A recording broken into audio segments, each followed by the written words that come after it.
ഫെരാരിയുടെ രഹസ്യ documents McLaren ചോർത്തിയ കഥ എത്ര പേർക്കറിയാം? 2007 ഫോർമുല 1 ലോകത്തിലെ വലിയൊരു ചാരക്കേസാണ് നടത്തിയത്.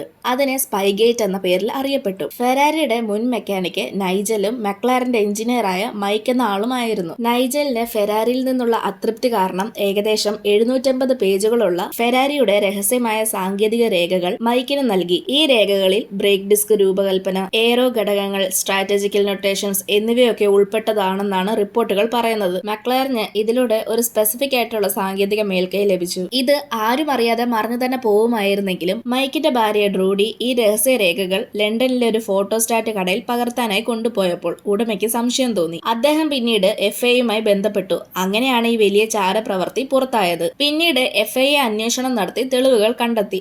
അതിന്റെ അടിസ്ഥാനത്തിൽ 2007 കൺസ്ട്രക്ടേഴ്സ് ചാമ്പ്യൻഷിപ്പിൽ നിന്ന് മക്ലാരനെ പുറത്താക്കി. മാത്രവുമല്ല, ഇങ്ങനൊരു തട്ടിപ്പ് ചെയ്യാൻ ശ്രമിച്ചതിൽ അവരുടെ മേൽ ചരിത്രത്തിലെ ഏറ്റവും വലിയ പിഴയായ $100 മില്യൺ ഫൈൻ വിധിച്ചു. ഈ സംഭവം F1 ചരിത്രത്തിലെ ഏറ്റവും വലിയ മോശപ്പെട്ട ഒരു അധ്യായമായി മാറി. നിങ്ങൾക്ക് ഫെരാരിയാണോ ഇഷ്ടം അതോ മക്ലാരനെയാണോ ഇഷ്ടം എന്നുള്ളത് കമന്റ് ചെയ്യ്. ഇതുപോലെയുള്ള കൂടുതൽ വീഡിയോസ് കാണാനായി ചാനൽ സബ്സ്ക്രൈബ് ചെയ്യാനും ഇൻസ്റ്റാഗ്രാമിൽ ഫോളോ ചെയ്യാനും മറക്കല്ല്.